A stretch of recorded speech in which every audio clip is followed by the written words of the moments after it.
beliau diturunkan innamal bu'istu liutammima makarimal akhlak, bahwa beliau diturunkan untuk penyempurnaan akhlak. Dan Siti Aisyah nanti katakan akhlak Rasul adalah Al-Quran. Jadi saya dan kita semua yang sekalian tidak boleh lepas dari mengkaji Al-Quran dan melihat bagaimana Al-Quran itu diimplementasikan sesuai dengan praktek Rasul. Nah, ini sekedar gambaran seorang anak nyanyi di Jakarta, musiknya di Bina sana, kita dengar di Palembang. Dengan teknologi sekarang ada yang tidak mungkin. Ini udah cucunya loh, ada Alisa. Saya dengan Pak Edi mungkin dengarkan lagu pertama kali Bimbo Rindu Rasul itu tahun 70-an. 50 tahun yang lalu. 50 tahun yang lalu. Pecahnya kemarin, Bu. Pecahnya. Aku datang ke Palembang 1 Januari tahun 85. Artinya apa? 40 tahun yang lalu. Tapi pecah. Nah, lagu ini dulu kalau dengar biasa-biasa, kalau sekarang aku tidak pernah berhasil menyelesaikan lagu ini. Tidak pernah berhasil. Kenapa? Di tengah jalan kita nangis deh. Kenapa? Kita ngaku rindu Rasul, pertanyaannya Rasul itu tidak dengan kita. Karena di hari kemudian nanti, ibu siapa tadi yang baru pulang dari tanah suci, itu sebetulnya Mekah 13 tahun itu asyhadu alla ilaha illallah. 10 tahun di Madinah itu wa asyhadu anna Muhammadar Rasulullah. Mudah-mudahan nanti ibu-ibu sekalian pada satu waktu nanti diizinkan Allah untuk nambah bonusnya untuk Masjidil Aqsa. Amin. Memahami bahwa dulunya menghadap ke sana, sekarang menghadap ke Ka'bah. Nah, kenapa kita bicara tentang ridho Rasul? Karena di masyarakat kita sehari-hari dengan kelakuan orang Yahudi dan Nasrani, kita sering dibelokkan ketika bicara Rasulullah. Maaf Bu, grup-grup kita biasa sambil ucap-ucap hari Kamis malam Jumat, ngaku sepinya grup kita sudah melaksanakan sunnah Rasul. Nauzubillah min dzalik. Rasul yang kata-katanya adalah di bawah Al-Quran, perbuatannya menjadi contoh buat kita, kok dikaitkan dengan kegiatan yang begitu? Sementara Al-Quran mengatakan suami dengan istri itu seperti pakaian, dan kita rendahkan Rasul seperti itu, termasuk buat lanang-lanang. Kalau bicara soal Rasul itu apa? Bebini lebih daripada sikap. Padahal kami lihat Rasulullah sejak umur 25 tahun sampai usia 53 tahun, bininya cuma sikok, namanya Khadijah. Jadi kalau dikatakan bahwa poligami itu sunnah Rasul, tunggu dulu, kenapa? Khadijah tidak pernah diduakan. Tadi kita bicara dengan Bu Linda sini. Allah memberikan kita pelajaran untuk dikaji. Kenapa? Punya keturunan itu 100% hak Allah. Kenapa? Siti Aisyah tidak dikaruniai Allah anak. Nanti tidak malu. Kenapa? Siti Aisyah diberikan Allah kemampuan yang luar biasa untuk mengingat seperti halnya Abi Thalib. Ali bin Abi Thalib itu yang anak. Di sumber ilmu buat perempuan itu dari Siti Aisyah. 90% hadis tentang perempuan itu keluar dari Aisyah. Jadi kita harus ikrar. Jangan sampai orang-orang di luar Islam ingin mendiskredikan Rasul, itu melok-melok dulu. Ibu-ibu kalau diajak bicara surat An-Nisa itu sering marah karena An-Nisa ayat 3 mengizinkan 2 nikah. Padahal dikunci Allah di ayat 129. Surah An-Nisa, silakan dibuka 129. Apa kata Allah itu? Sesungguhnya kamu tidak akan mungkin berlaku adil. Artinya apa? Sikok beda habis-habis. Makanya ketika Pak Edi sama saya ketika mau menikahkan anak dulu, itu yang namanya penghulu pasti mengulang persyahadat lagi. Asyhadu alla ilaha illallah wa asyhadu anna Rasulullah. Itu apa itu? Memasukkan kepahaman kepada kita semua bahwa kita, tapi karena Allah. Pernah nggak kita umur 7 tahun, 8 tahun dulu, tak mimpi bini aku sih itu, laki aku itu, pernah nggak? Enggak, Allah yang ngaturnya. Jadi kalau kembali kita asyhadu alla ilaha illallah, kita pelajarilah Al-Quran, mana yang boleh, mana yang tidak boleh. Karena kalau kita ikuti yang boleh, kita tinggalkan yang tidak boleh, Allah mengatakan kita orang yang bertakwa. Orang yang bertakwa ini, inna akramakum indallahi atqakum. Yang paling sempurna di sisi Allah orang takwa. Kenapa? Perintah Allah dilaksanakannya, larangan Allah ditinggalkannya. Contohnya siapa? Ini. Uswatun hasanah. Uswah itu apa? Contoh panutan, teladan. Hasanah itu apa? Yang baik.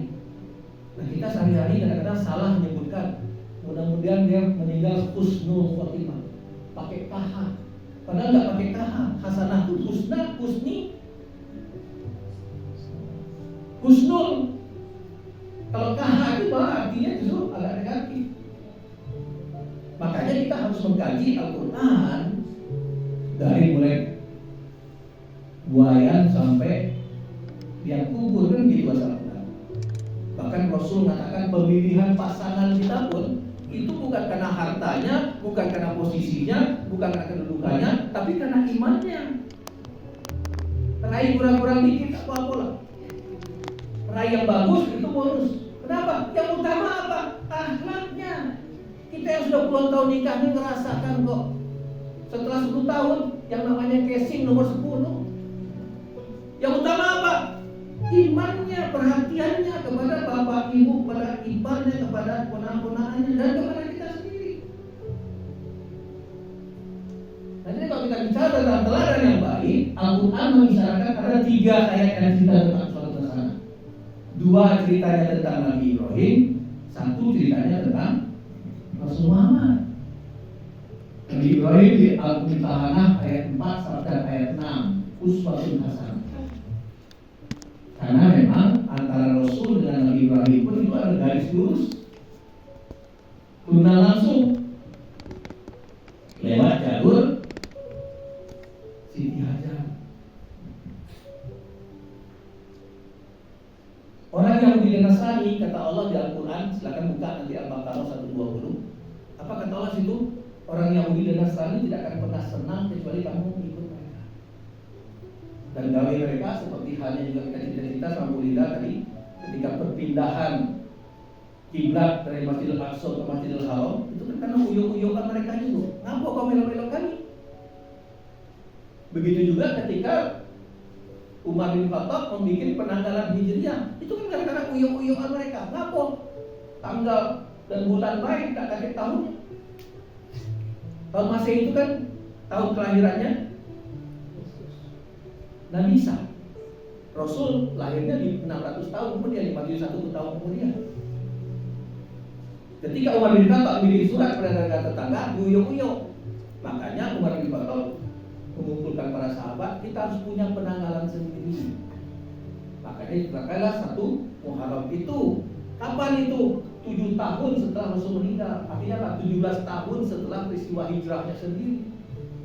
Makanya kita mau di masyarakat perlu betul berilmu, karena tiap-tiap kali 1 Muharram banyak nian di media sosial yang mereka ada doa akhir tahun, doa awal tahun. Kita berdoa di mana baik satu tempat yang bagus boleh. Tapi kalau mengatakan itu sunnah Rasul, tanggung jawab Rasul nanti. Kenapa? Rasul nggak tahu doa akhir tahun, doa awal tahun. Kenapa? Dia nggak tahu tentang Hijriah. Karena penetapannya jangan Umar bin Khattab. Begitu juga puasa akhir tahun, puasa awal tahun. Di mana referensinya? Padahal kita asyhadu alla ilaha illallah wa rasulullah, aku ikuti engkau ya Allah dan aku ikuti Rasul. Jadi kalau kita berbuat sesuatu, referensinya di Rasul ada nggak? Pedomannya adalah Al-Quran. Kalau tidak, tinggalkan. Jangan macam-macam. Yang boleh macam-macam itu apa? Berkaitan dengan budaya. Dulu di Palembang ini yang selalu pakai gamis itu Dr. Said, apa yang rumah sakit itu? Umar Said, dia selalu pakai begini. Tapi sebetulnya pakaian ini bukan pakaian di sini. Kenapa? Di sini panas. Nggak cocok untuk laki kita sebetulnya. Tapi kalau terbiasa bagus. Karena maaf Bu ya, sebetulnya buat lanang betino, sebetulnya buang air kecil itu sama sebetulnya. Itu harus jongkok. Jongkoknya kan mudah dengan pakai mining, tinggal buka kan. Makanya kalau ibu-ibu pergi umroh atau haji tanah suci, sebetulnya rata-rata WC di sana WC jongkok. Hotel-hotel sekarang, yang hotel pakai kloset duduk, termasuk juga kloset berdiri. Ini sangat tidak Islami. Kenapa? Ahli-ahli kesehatan mengatakan sekarang kalau posisi kita buang air kecil, buang air besar dengan posisi jongkok, insya Allah bersih. Karena ada tekanan di dalam kandung domi dan kandung. Rasul contohkan begitu. Makanya ngomong kalau ibu lihat sekarang di YouTube ya, kalau ada diskusi antara Yahudi dan Nasrani dengan Islam, itu hampir 100% kalah itulah Yahudi dan Nasrani. Kenapa? Karena dalam Islam itu dari bangun pagi sampai tidur lagi ada contoh dari Rasulullah. Kau masuk WC pun ada aturannya. Bukan basi-basi kaki kanan, Pak. Harus kaki kiri, Pak. Ada doanya. Pakai pakaian, ada doanya. Makan, ada doanya. Maaf ngomong, kita berhubungan suami istri, ada doanya. Kenapa? Inna sholati wa nusuki wa mahyaya wa mamati. Dia kamu kita lakukan untuk Allah. Makanya zikir sebetulnya kalau dilihat dalam Al-Quran, silakan dicek nanti surat Al-Imran 190-191 ya. Allazina yazkurunallaha qiyamau wa qu'udan wa 'ala junubihim. Berzikir kepada Allah itu ketika berdiri, duduk dan berbaring. Artinya apa itu? 24 jam kita berzikir. Sehingga ngomong kalau kita lihat kondisi negara kita sekarang, maaf kita tidak bermaksud menghujat pemimpin kita. Mereka tidak berzikir kepada Allah. Kenapa? Buktinya galak banget. Padahal lagu yang saya selalu putar setiap kali kita sharing tadi itu surat Yasin ayat 65. Pak Taufik Ismail itu terinspirasi membuat lirik lagu untuk si Krisye itu surat Yasin ayat 65. Apa kata surat Yasin ayat 65? Al-yawma nahtimu ala afahim wa tukallimuna aydihim wa tashhadu arjuluhum. Jadi kiamat nanti ditutup mulut mereka. Kenapa? Mulut ini budiman. Budinya telah kaya mulut ini. Ditutup.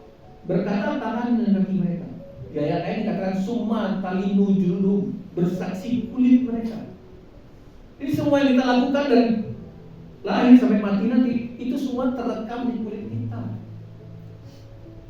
Malaikat dan atib itu semua sedang gambaran bahwa ada yang nyatet. Tapi sebetulnya catatan itu ada di badan kita, tinggal diklik-klik nanti.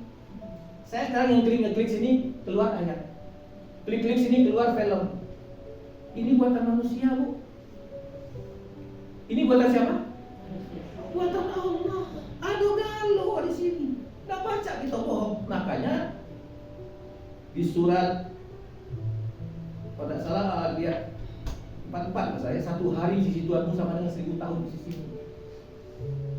Bayangkan, satu hari di sisi Allah sama dengan 1000 tahun kita. Jadi kalau kita, saya dengan Pak Edi sekarang mungkin 66 tahun, 67 tahun, di sisi Allah nilainya cuma 1,5 jam. Dan tujuan kita, kata Al-Quran, bukan dunia. Tujuan kita Malik yaumil kemudian walal akhiratu khairul laka minal ula. Akhirat itu lebih baik. Dunia itu kata Ahmad Albar sama Pucuk Arahat dulu tanggung sandiwara. Kalau bahasa Al-Quran lahu walaibu, sendang gurau main-main. 1 Januari 85, sekarang 20 Agustus 2025, 40 tahun 8 bulan pecah kemarin. Artinya apa? Kalau usia saya tinggal sepekan, usia tinggal sebulan dibandingkan 60 tahun tidak ada artinya. Makanya Rasul mengisyaratkan pada wanita kata, orang yang cerdas itu selalu ingat mati, tapi mempersiapkan kematian. Makanya ngomong menjelang malam-malam itu nak tidur, cobalah baca nian doa yang diajarkan Rasulullah itu. Bismika Allahumma ahya. Kalau dengan hati baca ya, nangis. Kenapa? Itu pernyataan yang hebat. Dengan asmamu kami hidup, dengan asmamu kami mati, dan kami siap mati malam ini. Kalau ditanya gitu kalau siap tak mati malam ini? Jangan dulu. Tak Tapi jangan apa kata Al-Quran? Faiza ja'a ajaluhu wa yastakhiruna yaqul. Kalau sudah datang ajalnya, tidak bisa dimajukan, tidak bisa dimundurkan. Empok apa yang meninggal kemarin? Iya. Ternyata sakitnya sembunyikan. Sama kayak adik saya waktu pulang 2 bulan yang lalu, adik saya tuh nggak pernah mengaku sakit.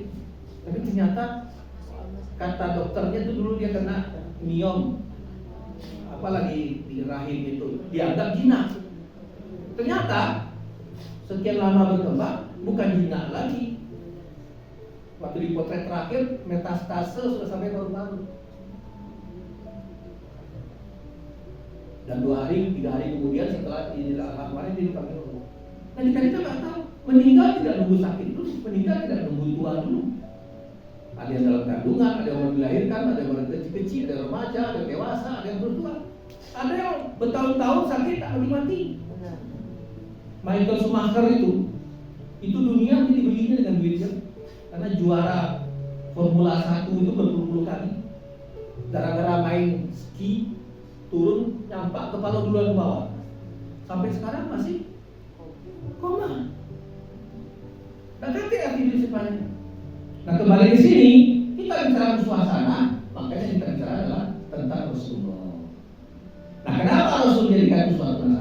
Allah mengatakan dalam Al-Quran bahwa Rasul itu tidak untuk kelompok menyampaikan ayat-ayatnya, tapi menyampaikan untuk semesta alam. Rahmatan lil alamin. Dan Rasul mengatakan rahmatan lil alamin ini dia diutus untuk menyempurnakan akhlak. Makanya kalau di perusahaan dikenal dengan KSA, K itu knowledge, pengetahuan, S itu skill, keterampilan, A itu kalau bahasa Inggrisnya attitude, sikap, tapi sebetulnya dalam Islam akhlak. Dan akhlak itu kata Siti Aisyah harus mengacu ke Al-Quran. Makanya kalau saya dan kita galau-galau di Indonesia ini betul-betul mengikuti itu, famay ya'mal misqala dzarratin khairan yarah wa may ya'mal misqala dzarratin syarran. Sebesar zarah kebaikan dicatat Allah, sebesar zarah kejelekan dicatat Allah. Dan kita tidak akan mau berbuat jelek kalau kita sadar ada kamera tersembunyi. Kita nonton kamera tersembunyi kan? Oh, ternyata semua yang kita lakukan tidak mau. Nah, kalau kita sadar itu, berani nggak bermaksiat? Jadi ada suatu pesantren dulu, ada seorang anak murid dicemburui oleh anak murid yang lain. Kenapa? Gurunya pecah sayangnya. Akhirnya yang lainnya protes, tolong tunjukkan guru, ngapo anak ini kau sayanginya dibanding kamu. Akhirnya guru itu malam-malam menjelang tidur, karena murid 30 itu nggak disiapkan oleh guru ini 30 ekor ayam, 30 ekor pisau yang tajam, tunjuk masing-masing. Balik besok pagi, pertanggungjawabkan pisau dan ayam ini. Kenapa? Sembelih di tempat yang tidak tertib yang tahu. Subuh-subuh dikumpulkan. Galau-galau ada yang sudah dimasak, ayam panggang, ayam gulai segala macam. Nah yang dicemburui tadi datang masih membawa ayam pula, membawa pisau pula. Ditanya sama dia, nah kalian lihat kan 30 biko yang kuperintahkan galau-galau melaksanakan kecuali ini. Kita tanya ngapo dia tidak dipotongnya, perintah pun dipotong. Guru, maaf guru, memang kau perintah itu dipotong, tapi di atas perintah kau masih ada perintah ya lebih tinggi perintah. Aku tidak ketemu tempat yang tidak baca, dia tidak tahu. Di mana pun kau berada, pasti Allah tahu. Wa nahnu aqrabu ilaihi min hablil warid, kata Allah. Aku lebih dekat daripada urat lehernya. Jadi aku tak baca nak potong ayam ini. Kamu tak kaget tempat yang nak dijenguk oleh Allah. Nah, kalian tengok kan? Dia lebih daripada kalian. Dan kalau ibu lihat yang namanya cemburu bukan cuma kita. Anak Nabi pun cemburunya luar biasa. Contohnya siapa? Saudara-saudara Nabi Yusuf. Cemburu dia dengan Yusuf sampai diajaknya pergi nak dibunuh. Walaupun tadi kami ngomong-ngomong dengan Bu Linda, semua kejadian dalam Al-Quran itu ada ceritanya yang mungkin kita belum dapat ilmunya sekarang. Kalau dulu Siti Hawa dengan Nabi Adam tidak memakan buah kuli, tidak kate itu. Dia nongkrong-nongkrong itu disuruh itu. Tapi gara-gara dia makan itu dia terus mukawi, jadilah kita manusia ini. Kalau Nabi Yusuf tidak dicampakkan ke sungai, ke dalam sumur itu, tidak akan jadi raja dia. Jadi ada semua ceritanya dan itu akan kita peroleh kalau kita kaji Al-Quran. Makanya walaupun usia kita sudah tua begini, jangan bosan-bosan mengkaji. Jangan pernah merasa cukup. Karena yang tertulis 6.304 ayat, tapi yang tidak tertulis banyak. Kejadian-kejadian sekarang, Rasul sudah menyebutkan di beberapa abad yang lalu. Ketika kebenaran dikalahkan oleh ketidakbenaran. Ketika laki-laki menjadi perempuan, perempuan menjadi laki-laki, kita juga nggak sekarang. Walaupun bahasa Al-Quran memang kiamat itu sudah dekat, tapi ternyata 1400 tahun yang lalu sampai sekarang belum kiamat itu. Nah ini kembali ke sini, Rasul menjadi suatu pesanan kata Allah. Kenapa? Karena akhlaknya agung. Wa innaka la'ala khuluqil azim. Dia Allah katakan bahwa Rasul itu mulia. Kenapa mulia? Ya Hujurat 13 dikatakan inna akramakum indallahi atqakum. Yang paling mulia, paling bertakwa, dan manusia paling bertakwa itu Rasulullah. Dan agung takwa itulah gambaran dari akhlak Rasulullah. Yang kata Siti Aisyah apa? Akhlak Rasul orang tua muslim yang nanti ngomong itu kan kata kamu. Tapi Rasulullah mempraktekkan itu yang kita kenal dengan fatona, amanah, siti, amri. Kalau ibu dengar diskusi antara Zakir Naik atau Pak Ahmad Hidayat dengan non-muslim, atau sekarang itu ada yang non-muslim yang jadi orang pintar Islam itu, Dodi Tan, Jesslyn, macam itu, diberikan Allah ilmu yang luar biasa. Itu memang jangankan satu Bible, satu ayat dari pendeta yang agung itu katanya, tidak hafal. Sementara Al-Quran, anak muridnya si Adi Hidayat, di mau tahun 6 tahun umurnya, 30 juz itu dimasukkan Allah kepala. Tidak hanya sekedar hafal, di mana posisinya, di pucuk, di tengah, di bawah, kiri, kanan. Baca dia ngomong. Kenapa? Bagi orang tertentu katakan, ketika dia mengkaji itu, Al-Quran itu seolah dibukakan Allah di depannya. Kenapa? Dia dekat dengan Allah. Karena Allah mengatakan, apabila hamba-Ku dekat padaku, jadilah mataku jadi penglihatannya, jadilah telingaku sebagai pendengarannya. Jadi kalau kita mengatakan la haula wala quwwata illa billah, kalau kita dekat dengan Allah, apapun yang kita lakukan Allah yang atur.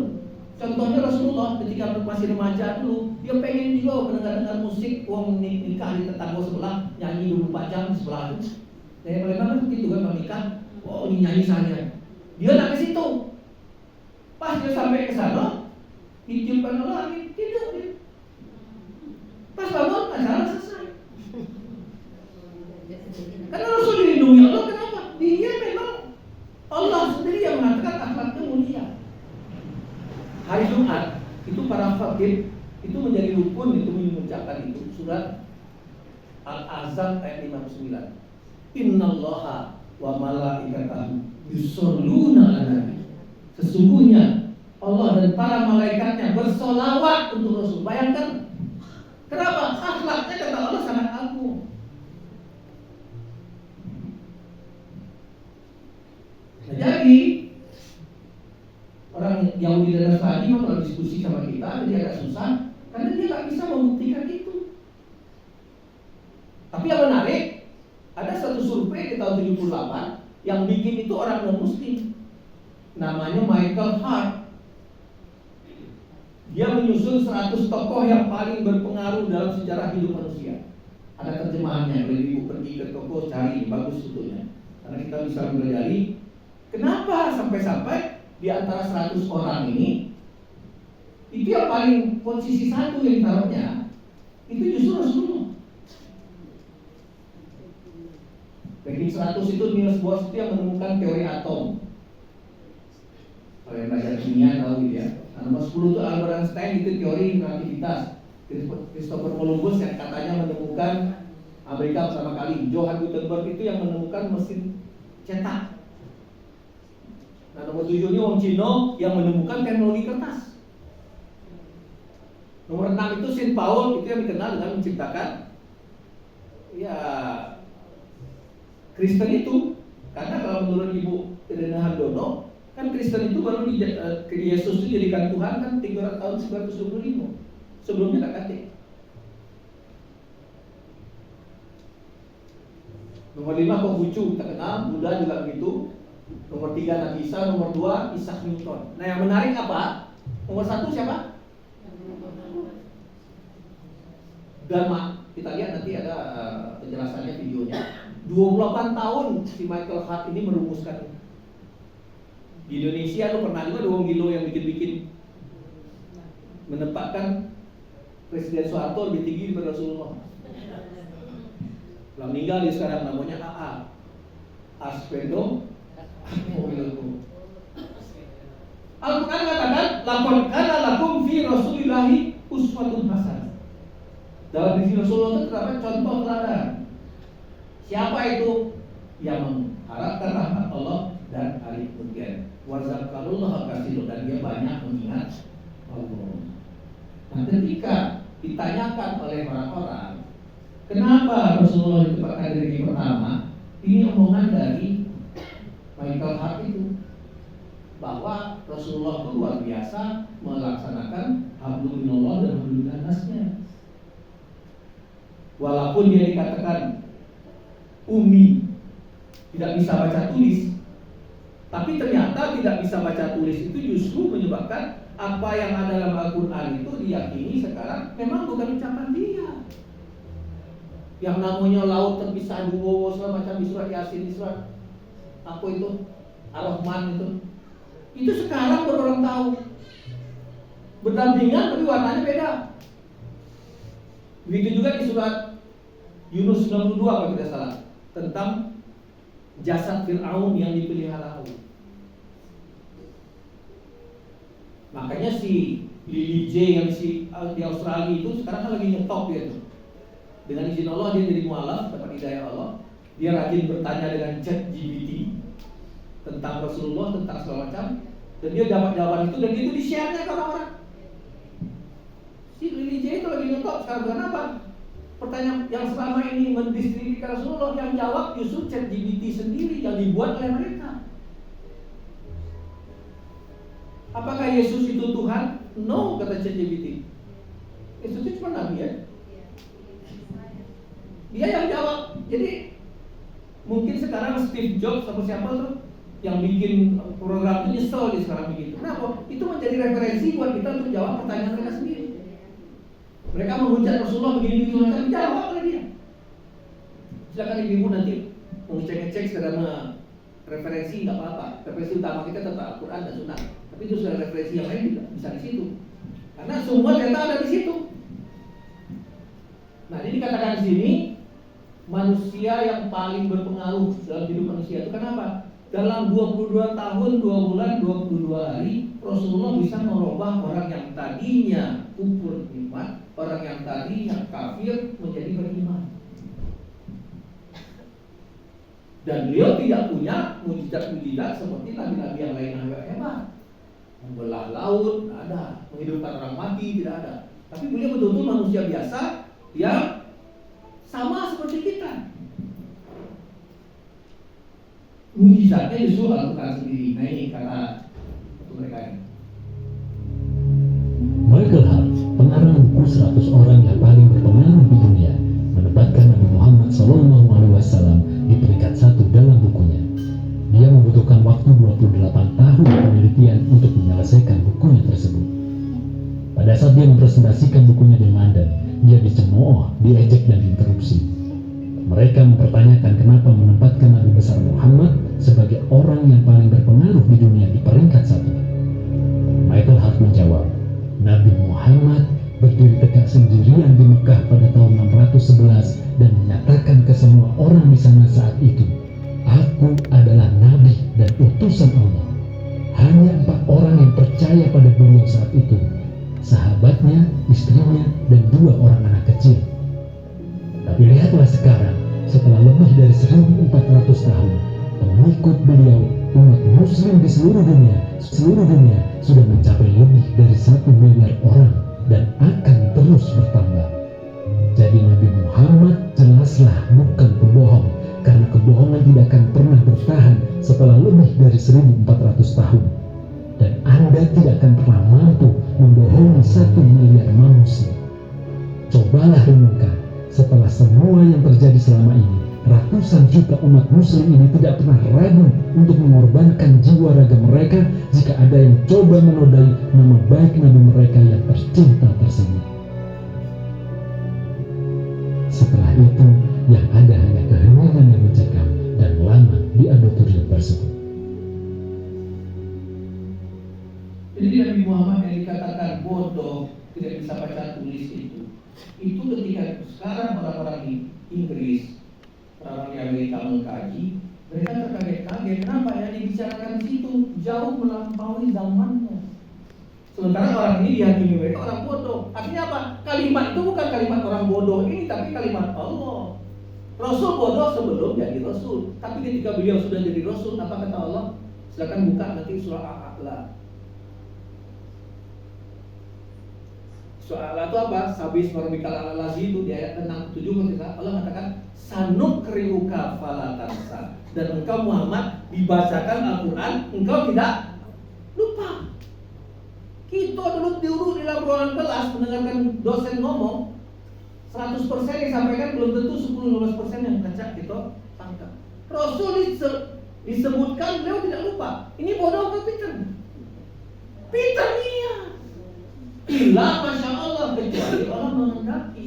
Jadi Rasulullah itu kalau bahasa kita sekarang diinsert Allah ke dalam kolbunya lewat malaikat Jibril.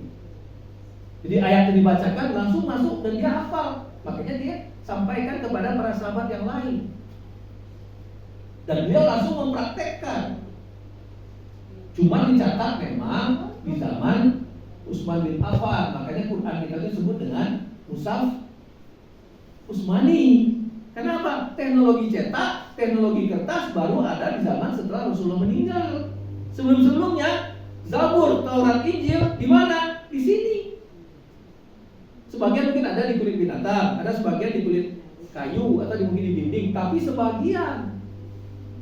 Kenapa? Orang Arab termasuk orang Israel, orang Palestina itu diberikan Allah kemampuan menghafal yang luar biasa. Kalau ibu nanti diizinkan Allah datang ke Masjidil Aqsa, amin. Amin. Itu menangis mengingat anak-anak umur 4-5 tahun, itu paling tidak 20 juz sudah di kepala. Dan wajah yang paling cantik sedunia yang saya pikir itu yang paling cantik itu orang Palestina. Cantiknya. Pada waktu kami di sana kebetulan ada pernikahan mereka dan kami minta izin untuk hadir, diizinkan. Itu yang hadir itu ngomong 100 yang hadir 101 yang cantik. Betul-betul luar biasa. Dan sekarang Israel membom Gaza itu. Kalau ibu lihat dalam berita, kalau seorang ibu di Palestina itu melahirkan, tidak tanggung-tanggung 9, 10, malah pernah dalam media sosial 31 anak. Masya Allah. Jadi berapa hebatnya Israel membunuh sekarang yang lahir itu banyak. Dan yang lain itu pintar-pintar. Waktu kami ngomong sama mereka, seorang mereka kami dulu nanya sama mereka, negeri kalian ini kacau model ini, tidak aman. Kenapa tidak kalian tinggalkan bayi negeri kalian ini? Oh marah dia. Apa kalian nunjuk dia sama kalian? Lantas kalau kami tinggalkan negeri kami, kalian bertanggung jawab pada negeri kami. Baca ngomong lagi. Kami hadapi yang namanya senapan, tank segala macam itu dengan kalimat takbir Allahu Akbar. Kalau ditanya sama mereka, kalau besar nanti jadi apa? Mereka tidak akan jawab jadi Lionel Messi, jadi Cristiano Ronaldo. Dia akan mengikuti seperti apa? Seperti Rasulullah. Kami ingin mati syahid. Malu kami nanya waktu itu. sekalian, apa kata Allah tentang Rasul? ألا تعلم أن الله لم ينادي رسوله صلى الله عليه وسلم باسمه المجرد، بل وقد نادى على كل الأنبياء بأسمائهم المجردة، فقال تبارك وتعالى: يا آدم اسكن أنت وزوجك الجنة، يا نوح اهبط بسلام منا وبركات، يا إبراهيم قد صدقت الرؤيا، يا موسى لا تخف، يا يحيى خذ الكتاب بقوة، يا زكريا إنا نبشرك بغلام اسمه يحيى. فلما أراد أن ينادى على الحبيب مصطفى صلى الله عليه وسلم قال تبارك وتعالى: يا أيها النبي ربك ينادي تبارك وتعالى بمحبة رسول الله، إن الله لم ينادي رسوله باسمه محمد، والله في كل القرآن من الفاتحة إلى الناس: يا أيها النبي اتق الله ولا تطع الكافرين والمنافقين، يا أيها المزمل قم الليل إلا قليلا، يا أيها المدثر قم فأنذر. سبحان الله. وما نادى رسول الله صلى الله عليه وسلم باسم محمد إلا بقرينة الرسالة والنبوة، فقال تبارك وتعالى: وما محمد إلا رسول. الله أكبر. وما محمد إلا رسول. Hebat ya. Kita Allah memang meninggikan Rasul tadi. Makanya ketika Isra dan Mi'raj di Masjidil Aqsa itu, Rasul sebelum Mi'raj kan diperintahkan Allah untuk memimpin para nabi-nabi untuk sholat. Rasul memang 25 bu, tapi nabi-nabi itu kalau kita lihat dalam sejarah itu lebih dari 300 ribu. Nah seluruhnya itu sebelum beliau Mi'raj, beliau jadi imam. Makanya itu nanti pada saat kita bicara tentang Isra dan Mi'raj menarik. Rasulullah itu di awal-awal Rasulullah sudah sholat, tapi sholatnya masih sholat malam. Silakan nanti dicek di surat Al-Muzammil. Ya ayyuhal muzammil qumil laila illa qalila, wahai orang muslimun bangunlah untuk sholat di malam hari. Tapi itu baru Rasul lakukan. Makanya beliau setelah turun perintah sholat 5 waktu, beliau tidak pernah meninggalkan sholat tahajud itu. Beliau mewajibkan dirinya untuk sholat tahajud. Beda dengan kita sholat tahajud kalau udah kentak ya. Padahal sholat tahajud itu kata Al-Quran, wa minal laili fatahajjat bihi nafilatan lak, tambahan amal. Asa ayat bahasa kalau buka makom mahmuda surah Bani Israil ayat 79 di tempat yang terpuji. Nah sekarang kita lihat, kita sudah paham bahwa Rasulullah sebagai contoh. Lantas bagaimana pengamalannya? Apa kata Allah? Atiullah wa Rasul la'akum turhamun. Turunlah Allah, taatlah Allah dan Rasul. Ini ayat yang saya bacakan tadi. Sanu terikat falatan illa masya Allah. Kami bacakan Al-Quran kepadamu, kamu tidak akan lupa kecuali Allah mengerti. Karena Rasulullah ketika bicara tentang surat Kahfi ayat 23 kalau tidak salah ya, Rasulullah itu kan pernah ditanya oleh orang Quraisy, bagaimana cerita tentang pemuda Kahfi? Gitu. Rasul pada saat itu menjawab, datanglah besok akan saya jawab. Karena Rasul kekasih Allah, beliau ditegur Allah. Apa? Karena besok nggak datang, sebulan lagi nggak datang, berapa bulan kemudian baru datang jawaban Allah. Muhammad, kalau kamu bercerita berjanji tentang sesuatu yang akan datang, jangan lupa mengucapkan insya Allah. Walaupun kita di Palembang sering kata-kata insya Allah itu sekedar jawab tanya baik, tetap misalnya insya Allah. Padahal kata-kata insya Allah itu harusnya besar dari 90%. Kalau memang nggak datang, dia nggak datang. Nah, kalian di surat Al-Imran ayat 31 jadi dikatakan, jika kamu benar-benar mencintai Allah, ikutlah Muhammad. Niscaya Allah akan mengasihi dan mengampuni dosa-dosamu. Allah Maha Pengampun lagi Maha Penyayang. Jadi sahabat kita tidak hanya sekedar cukup asyhadu an la ilaha illallah wa asyhadu anna rasulullah. Kaji Al-Quran dan lihat bagaimana implementasinya. Karena semua yang Rasul lakukan illa wahyu yuha, kata Al-Quran, kecuali diwahyukan oleh Allah. Jadi yang Rasul lakukan itu diberitakan oleh Allah.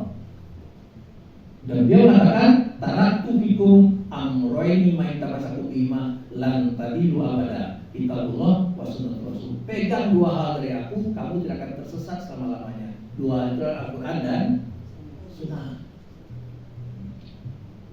Sunnah itu apa? Perkataan dan perbuatan Rasul ketika hidup. Hadis catatan terhadap perkataan dan perbuatan Rasul, yang dicatat belakangan. Karena di zaman Rasul masih hidup, beliau melarang sahabat mencatat. Kenapa? Khawatir terjadi kerancuan antara Al-Quran dengan sunnah Rasul. Tapi belakangan memang perlu oleh kita. Kenapa? Banyak yang disisipkan oleh orang Yahudi dan Nasrani hadis-hadis palsu.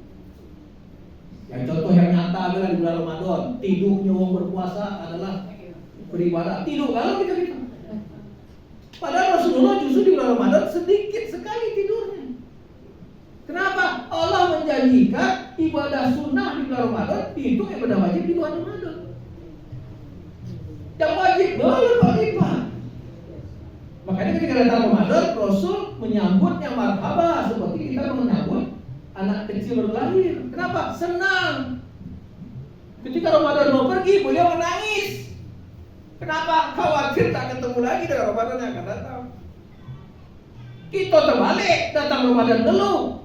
Yang lanang tak baca mulut siang hari lagi. Kapan Ramadan nak pergi bersenang-senang? Salah. Nah, kalau kita mengatakan wasyhadu anna Rasulullah, kita ikutlah Rasulullah.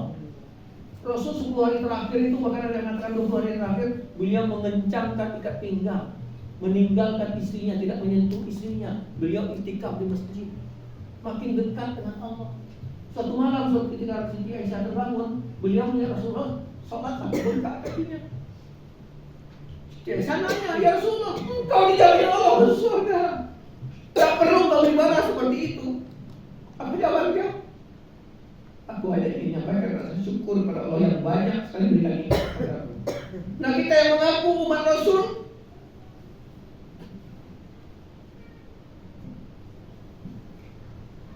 tidak mempersekian Rasulullah. Ini ayatnya tadi. Inna Allaha wa malaikatahu yusholluna 'alan nabi. Ya ayyuhallazina amanu shollu 'alaihi wa sallimu taslima. Sesungguhnya Allah dan malaikatnya bersalawat untuk Nabi. Wahai orang beriman, bersalawatlah kamu untuk Nabi. Ucapkan salam penghormatan kepadanya. Kita sering-sering dalam Ramadan, banyak juga ulama yang salah menyampaikan hadis Rasulullah. Ketika Rasul naik mimbar, tiba-tiba beliau katakan amin, amin, amin 3 kali. Ketika ditanya bagaimana, apa yang kau aminkan dari Rasulullah? Ketika aku di mimbar tadi, mereka Jibril berdoakan, ya Allah, jangan terima Ramadannya seseorang sebelum dia minta maaf kepada orang tuanya, minta maaf kepada saudara-saudaranya, kepada hamba tolan. Makanya kita di Palembang, itu di Indonesia menjelang masuk Ramadan sibuk meminta maaf. Hadis yang benar apa? Ternyata bukan itu hadisnya yang diaminkan Rasulullah. Ya Allah, jangan terima ibadah seseorang apabila dia mendapati orang tuanya, dia tidak mendapatkan rahmat dan ridho dari orang tuanya. Itu yang diaminkan Rasulullah. Jangan terima ibadah Ramadan seseorang kalau dia bertemu dengan Ramadan tidak diampuni Allah dosanya. Amin, Rasulullah. Yang ketiga, apabila disebutkan asmamu, dia tidak bersalawat. Itu yang diaminkan. Tapi dalam pengajian di masjid kan dibelokkan cuma sekedar minta maaf. Dalam Islam sebetulnya silakan dicek surat Al-Imran 133 sampai 135.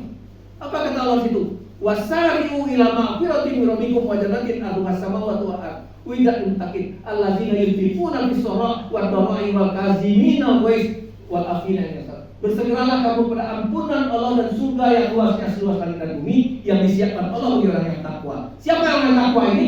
Menafkahkan harta ketika lapang dan sempit. Siapa yang takwa ini? Mampu menahan amarah. Siapa yang takwa ini? Mampu memaafkan kesalahan orang. Siapa yang takwa ini? Selalu berbuat baik.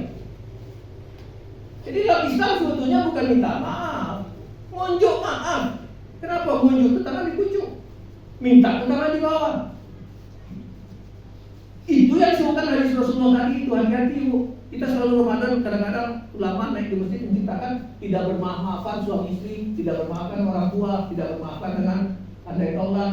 Makanya semua WA kita menjelang Ramadan itu kadang-kadang dikarang-karang dengan puisi-puisi yang hebat. Ketika tangan tak sanggup menjangkau, ketika kaki tak sanggup melangkah, ketika mulut tak sanggup berjalan, mohon maaf. Itu apa gitu?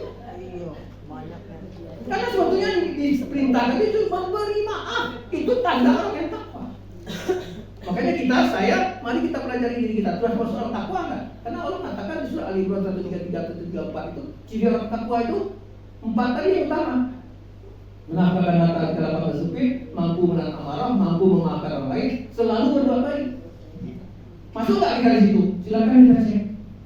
Kenapa? Kita belum tentu ketemu lagi dalam Ramadan yang akan datang.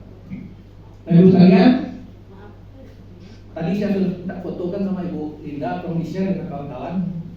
Buku ini cuma 60.000 katanya. Tapi isinya luar biasa. Kenapa? Cerita tentang apa yang dilakukan Rasulullah dari bangun pagi sampai tidur lagi.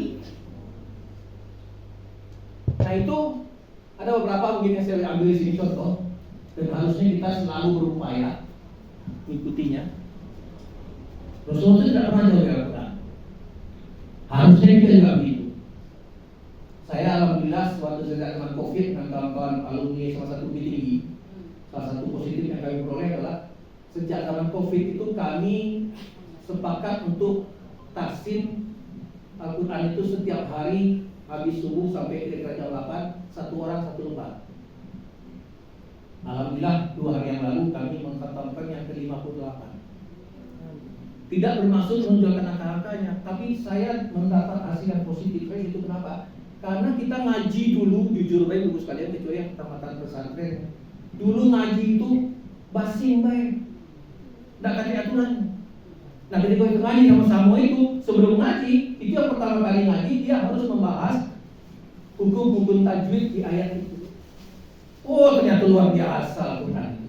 Satu-satunya kitab yang diatur cara membaca hanya Al-Quran.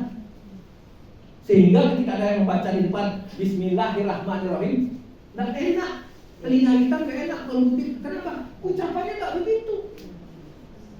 Makanya dengan izin Allah sampai hari ini banyak habis-habis Quran dan itu akan saling mengkoreksi. Kan ada yang Armando ngomong kemarin, oh sekarang tidak perlu lagi hafal-hafal Al-Quran, sudah ada dalam YouTube atau segala macam. Padahal kalau yang ditulis dalam YouTube itu keliru, siapa yang bisa koreksi? Tapi kita sekarang jadi imam, ada imam di tanah suci, dia keliru, kita bisa mengkoreksi kok. Kenapa? Dengan izin Allah kita juga hafal sebagian dari Al-Quran. Makanya ketika Al-Quran dibaca dengan benar, apa kata Allah di Al-Quran? Innamal mu'minuna allazina idza dzukirallah wajilat qulubuhum. Surah Al-Fatihah. Dibacakan Al-Quran bergetar hati. Bahkan di tanah suci itu karena dia paham artinya, bukan sekedar bergetar, nangis dia. Wasiqal ladzina kafaru ila jahannam. Lama dia berhenti. Surah Az-Zumar ayat 71. Apa kata Allah itu? Orang-orang kafir itu yang kemudian nanti dimasukkan Allah ke dalam neraka secara berombong-rombongan. Tapi di ayat 74 kalau balik, wasiqal ladzina taqaw rabbahum illa jannati zumaru. Dan surah Iman itu berubah. Tadinya tuh terseduh-seduh di 74 dengan gembira. Kenapa?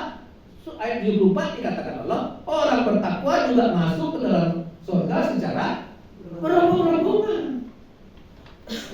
Dan kita berharap dan berdoa berupaya untuk jadi yang begitu. Amin. Amin. Tapi seperti kata Pak Adilya, tidak cukup amin, harus ada upaya kita. Kajilah Al-Quran ini. Karena apa? Ini 7 keutamaan besar Quran. Di zaman kita kecil dulu ngomong, bu kalau masuk pesantren aku kata wong, aing madesu. masa depan suram. Kau mau jadi guru ngaji di masjid aku. Padahal seorang Habibie ketika dia mau meninggal apa kata-katanya? Kalau saya bisa narik mundur waktu lagi, saya tidak akan menjadi seorang Habibie. Saya ingin menjadi ahli Al-Quran. Karena seluruh ilmu adalah Al-Quran. Allah yang mengatakan zalikal kitabu la raiba fihi hudal lil muttaqin, petunjuk orang yang takwa. Jadi kalau kita sehari-hari jangan pernah tidak mengkaji Al-Quran. Apa janji Allah dalam Al-Quran? Silakan surat 17 surat Bani Israil ayat 81. Wa nazilu minal Qur'ani ma huwa syifa. Al-Quran itu menjadi obat. Jadi wajar memang orang tua dulu dengan baca Al-Quran dengan air putih saja dia bisa menyembuhkan diri. Kenapa? Silakan buka surat 26 ayat 80 nanti. Surat Asy-Syu'ara ayat 80. Apa kata Allah? Wa iza maritu fa huwa yashfi. Kalau engkau sakit, siapa yang menyembuhkan? Allah, bukan obat, bukan dokter, bukan menteri. Tapi Allah lewat itu. Ini syariatnya kita datang ke dokter, itu syariatnya kita datang ke ahli farmasi. Tapi yang obati sebenarnya adalah Allah. Tadi beberapa ya kita bahas musimnya. Tapi yang jelas Rasulullah ketika hendak tidur dan bangun itu tidak ada lepas dari asma Allah. Bismika Allahumma ya bismika Allah itu kalau kita baca niat bu, nangis kita sebetulnya. Kenapa? Itu pernyataan kita bahwa kita siap untuk mati. Ya Allah, dengan asmamu kami hidup, dengan asmamu kami mati. Tapi ketika bangun pagi, Rasul mengajarkan kita untuk bersyukur. Alhamdulillahillazi ahyana ba'da ma amatana wa ilayhi nusyur. Ya Allah, alhamdulillah telah kau hidupkan kembali kami setelah kau matikan kami. Hidup itu kan dalam bahasa Al-Quran, silakan dilihat nanti di surat Az-Zumar ayat 42. Ketika tidur itu jiwa kita diangkat Allah. Kita lagi tidur, kita diam baik. Kenapa jiwa kita tidak ke situ? Dikembalikan baru kita bisa lakukan kegiatan lagi. Makanya sebetulnya kalau kita malam-malam itu kalau bangun jangan langsung tegak. Pertama bersyukurlah. Kedua mantapkan dulu diri kita. Kenapa? Banyak yang pagi-pagi itu tidak bangun lagi. Makanya menjelang tidur pun kita sambil membaca doa yang tadi kan sunahkan baca Al-Fatihah. 3 ayat terakhir Al-Baqarah, ayat Kursi, Al-Ikhlas, Al-Falaq, An-Nas 3 kali. Terus sampai kita tidur lagi. Maksudnya apa? Kalau kita laju malam itu mudah-mudahan masih dengan asma. Makanya terbaik dalam tidur kita harusnya berwudu. Walaupun itu termasuk yang sulit saya lakukan karena kalau kita wudu kan hilang ngantuk. Tapi sebetulnya itu sudah Rasul seperti itu, berwudu dalam tidur.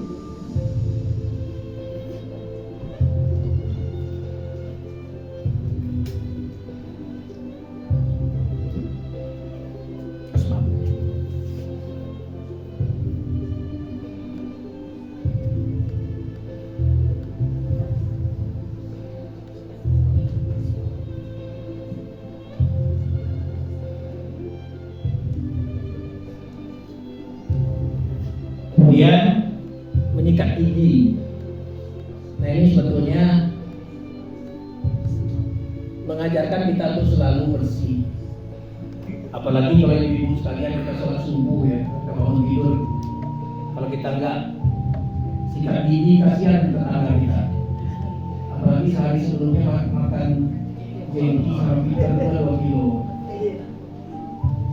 Karena ketika kita sholat berjamaah itu banyak hal-hal yang perlu kita penuhi. Kayak hari Jumat laki-laki kan sebetulnya jarang disuruh berparfum. Betul hari Jumat sebagai parfum. Terus satu lagi kalau kita sholat jangan ganggu yang lain. Makanya kalau sholat berjamaah jangan nonjol bu. Suara kita cukup begitu dengan baik. Terus kalau lagi baju itu jangan banyak macam-macam tulisannya. Itu sholat itu walaupun pakai mukena di belakangnya khusus emangnya mau bikin. Sepanjang sholat itu terus saya baca oleh belakang itu berdosa gitu. Begitu juga dengan ucapan jangan sampai terdengar dari kanan kita. Karena banyak juga di antara kita itu yang pecah kelihatan hebat, tajwid paling zuhur bagus dikeras-keras kok jangan. Enggak ngomong. Yang bersuara itu hanya imam. Yang lain kalau beliau salah baru kita ingatkan.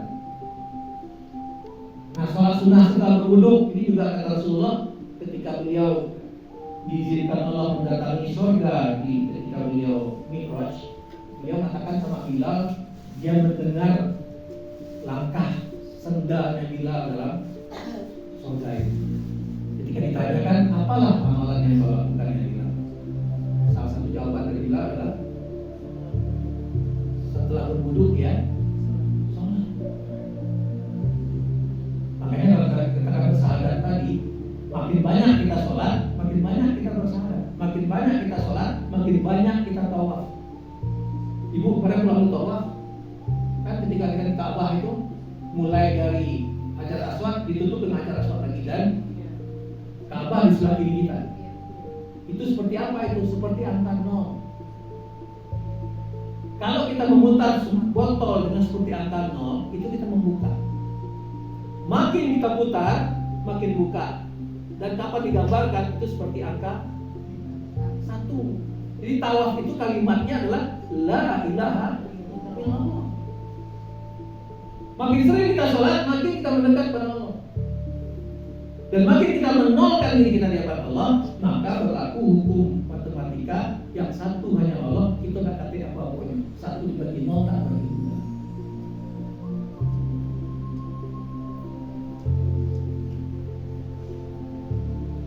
2. Ibu lihat bu, ketika kita sholat, rukuk itu membentuk sudut 90, betul bu? Berapa derajat? Sujud, rukuk ditambah setengah rukuk. 90 tambah 45, 135. Berapa kali sujudnya? Dalam satu rakaat. 2, karena ada duduk di antara 2 sujud, betul? 2 ke 135, 270 tambah 90. Apa 360? Jadi satu rakaat itu 1 putaran tawaf. Yang tidak sholat tidak ikut aturan Allah. Silakan dibuka surat 17 ayat 44. Apa kata Allah situ? Tusabbihu lahu samawati sab'u wa man fihi illa min sabbihu yaqin. Langit yang 7, bumi dan seluruh yang ada di dalamnya bertasbih kepada Allah. Saya pernah cerita dengan ibu dulu, seorang Pak M. Soleh di Surabaya itu. Dia menemukan terapi sholat tahajud. Dan dia berdoa di rukuk dan sujud itu. Memang Pak Abu Somad sama dia katakan kalau doanya bukan dari bahasa Arab jangan disaharkan dalam hati saja. Nah, ketika beliau praktek sholat tahajud dengan kita dulu, itu nak main-main bu. 2 rakaat itu dimulai jam 1 dini hari, selesai jam 3:04. Dia yang dibaca, itu gaya itu seperti itu. Tapi waktu kita praktek dulu, itu ketika dia mulai, karena dia dapat penyakit sebelumnya, dia menganggap membaca surat Asy-Syu'ara ayat 80 tadi bahwa obat itu bukan dokter, bukan siapa-siapa, tapi Allah. Dia minta petunjuk kepada Allah dan dia memperoleh salah satu jalannya melalui tahajud. Nah, dalam tahajud itu dia membaca rakaat pertama itu setelah Fatihah itu ayat kursi 5 kali. Rakaat kedua setelah Fatihah dia baca surah Al-Insyirah 5 kali. Tapi sejak mulai sholat itu ngomong dia dan kita semua itu larut dengan tangis. Kenapa? Al-Fatihah beda nangis bu. Apalagi surah Al-Insyirah tadi. Fa innama al-usri yusra, innama bersama dengan kesulitan ada kemudahan. Aku sakit ya Allah, sembuhkan aku ya Allah. Dan tempat berdoa itu ketemunya di surat 17 ayat 44 itu, rukuk dan sujud. Tasbih itu di 2 tempat itu. Aku hitung niat bu ketika di rukuk dulu antara 16 sampai 18 menit. Sujud lebih lama lagi, 18 sampai 20. Jadi wajar 2 rakaat itu 2 jam seperempat. Habis salam itu 80% jemaah pura-pura kencing di belakang. Kenapa? Sakit nggak lo badannya? Ternyata witirnya biasa aja. Dia ngomong memang kalau nak praktek ini jangan langsung, pelan-pelan. Pakai olahraga betul. Nah, kalau kita rukuk dan sujud seperti itu, saya selalu pulang ke Sumatera Barat membawa kendaraan. itu nggak pernah menjamak sholat pada waktunya. Kenapa? Ketika rukuk dan sujud itu terasa badannya kayak dikit. Tapi rukuknya benar-benar. Kalau bahasa Rasulullah itu taruh baju di punggung ini, udah tumpah. Nanti kembali utamakanlah ini. Tidak hanya ketika minta sama Allah, tapi betul-betul jadikan kebiasaan orang-orang yang soleh. Nafilah itu tambahan amal. Wa minal laili fatahajjat bihi nafilatan lak. Asa ayyabasa rabbuka maqaman mahmuda. Jadi kalau kita katakan memang bercontoh teladan Rasulullah, usahakanlah ini. Walaupun tidak 8 rakaat, mulai dulu 2. Tapi betul-betul seolah-olah kita berhadapan dengan Allah, dan kata Al-Hatim, seolah-olah itu sholat kita yang terakhir.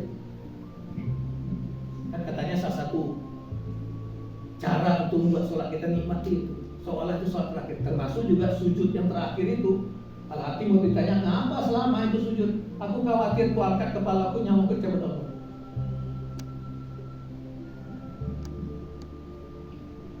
Puasa yang afdol setelah Ramadan adalah bulan Muharram. Sholat yang paling afdol setelah sholat fardu adalah sholat malam.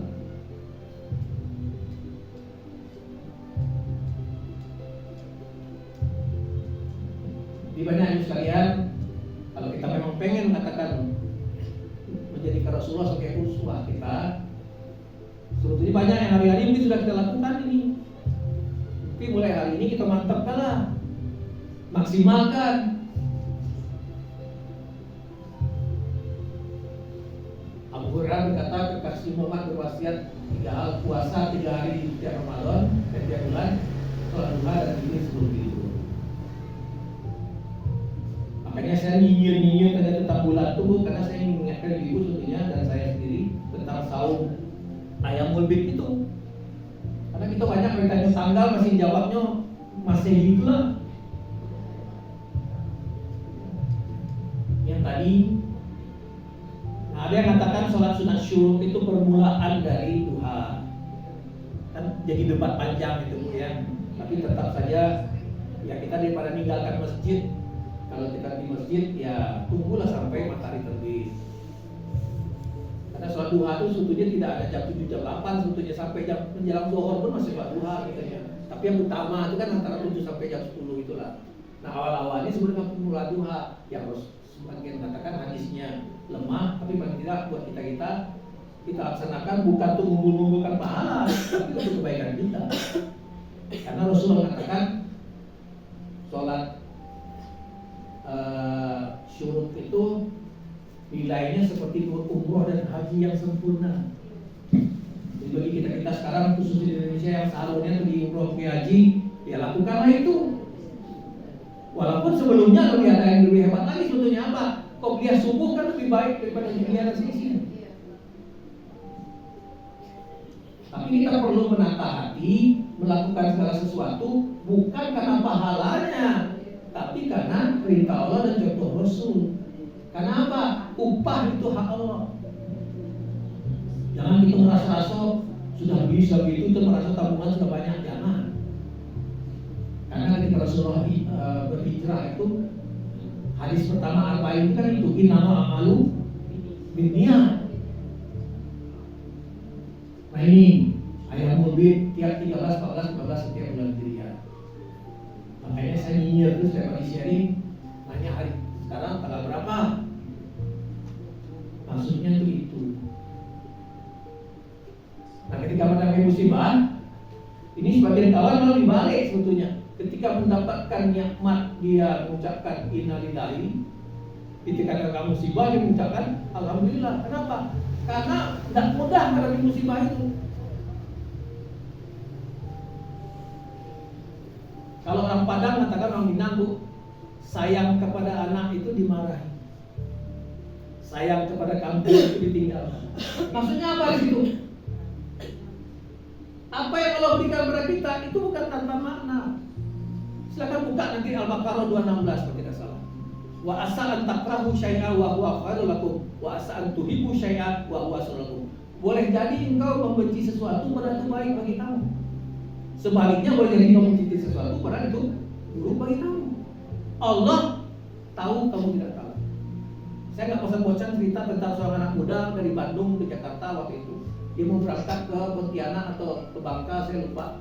Dia dari Bandung jam 2. Memang dari Bandung ke Jakarta kalau naik travel itu bisunya jam 2 itulah. Kenapa? Kira-kira jam 4:30 udah sampai di waktu itu masih ada yang dari Halim. Tapi pada waktu itu belum ada yang jalan layang di Cikarang itu. Masih di bawah. Masih ada perbaikan.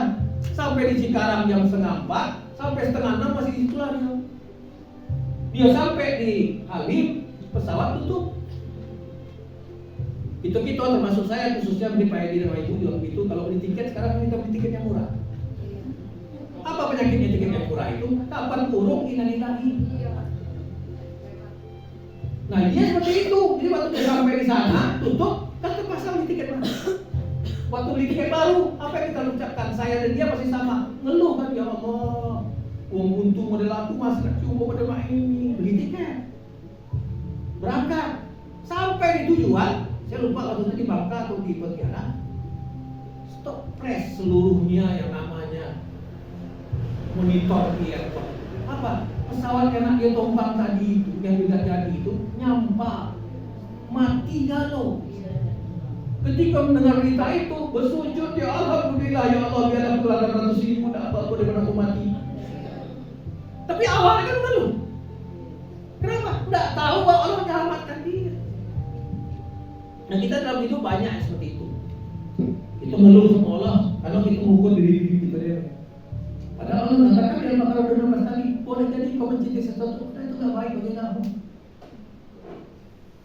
Seperti pejabat sekarang, berapa banyak sekarang di akhir jabatan tertangkap gara-gara korupsi.